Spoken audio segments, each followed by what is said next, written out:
जय श्री कृष्ण।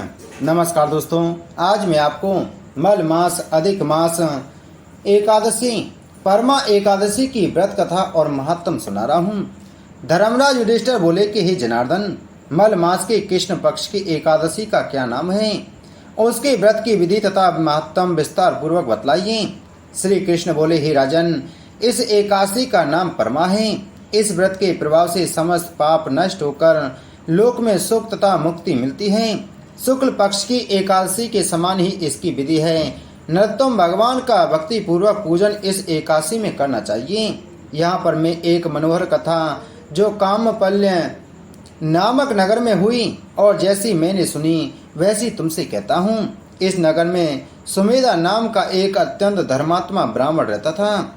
इसकी स्त्री भी अत्यंत पतिव्रता थी, परंतु भाग्यवश वह अत्यंत दरिद्री थी। अनेक मनुष्यों से भिक्षा मांगने पर भी उनको भिक्षा नहीं मिलती थी। इस कारण भली प्रकार भोजन, वस्त्र और रहने को स्थान तक नहीं था।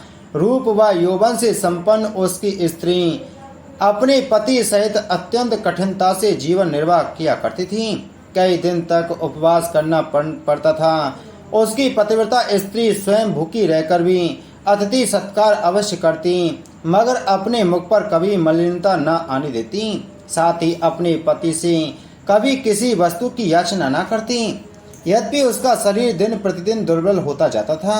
इस प्रकार अपनी स्त्री के दुर्बल शरीर एवं घर में अन्न का अभाव देखकर सुमेधा ब्राह्मण एक दिन अपनी स्त्री से कहने लगा कि हे प्रिय, यदि मैं किसी श्रेष्ठ मनुष्य से धन मांगता हूँ तो मुझको कोई कुछ नहीं देता।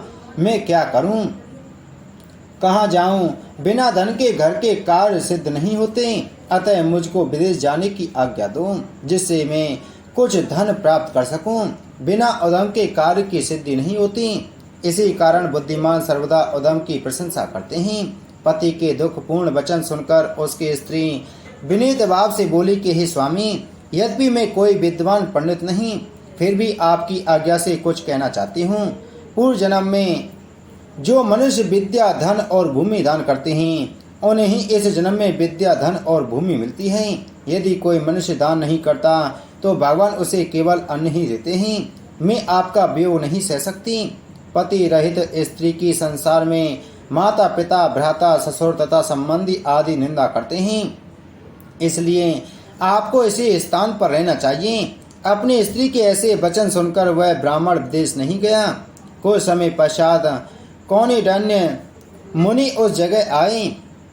उनको आते देखकर सुमेधा स्त्री सहित ने प्रणाम किया। वह बोले, हम आज धन्य हैं। आज हमारा जीवन आपके दर्शन से सफल हुआ।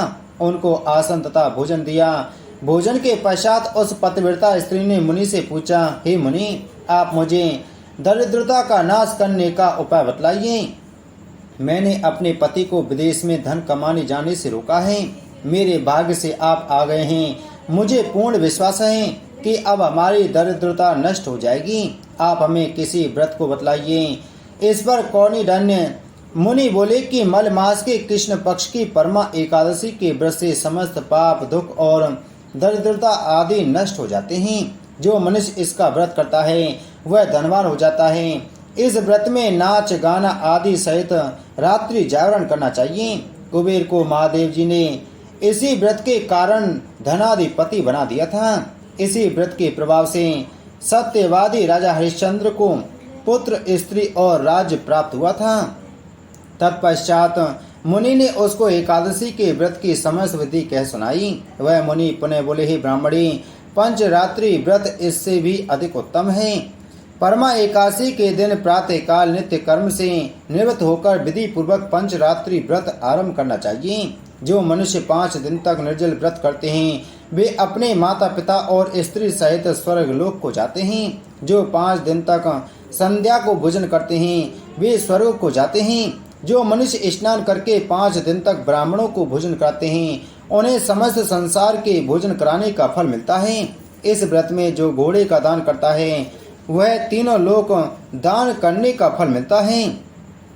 जो मनुष्य उत्तम ब्राह्मण को तिल सहित दान करते हैं वे तिल की संख्या के बराबर विष्णु लोक में रहते हैं। जो घी का पात्र दान करते हैं वे सूर्यलोक को जाते हैं। जो 5 दिन तक ब्रह्मचर्य पूर्वक रहते हैं वे देवांगनाओं के साथ स्वर्ग में भोग करते हैं। हे पवित्रे, तुम अपने पति के साथ इस व्रत को करो, इससे तुम्हें सिद्धि प्राप्त होगी और अंत में स्वर्ग को जाओगी। कौंडिन्य मुनि के कहे अनुसार उन्होंने परमा एकादशी का 5 दिन तक व्रत किया। व्रत समाप्त होने पर उसने देखा कि राजकुमार उसके सामने खड़े हैं। राजकुमार ने ब्रह्मा की प्रेरणा से एक सुंदर नवीन ग्रह जो कि सब वस्तुओं से सजा हुआ था रहने के लिए दिया। साथ ही राजकुमार आजीविका के लिए 1 ग्राम देकर अपने महल को चले गए। वे दोनों इस व्रत के प्रभाव से अनंत सुख भोगकर अंत में स्वर्गलोक को गए। जो मनुष्य परमा एकादशी का व्रत करता है उसे समस्त तीर्थों में दान आदि का फल मिलता है।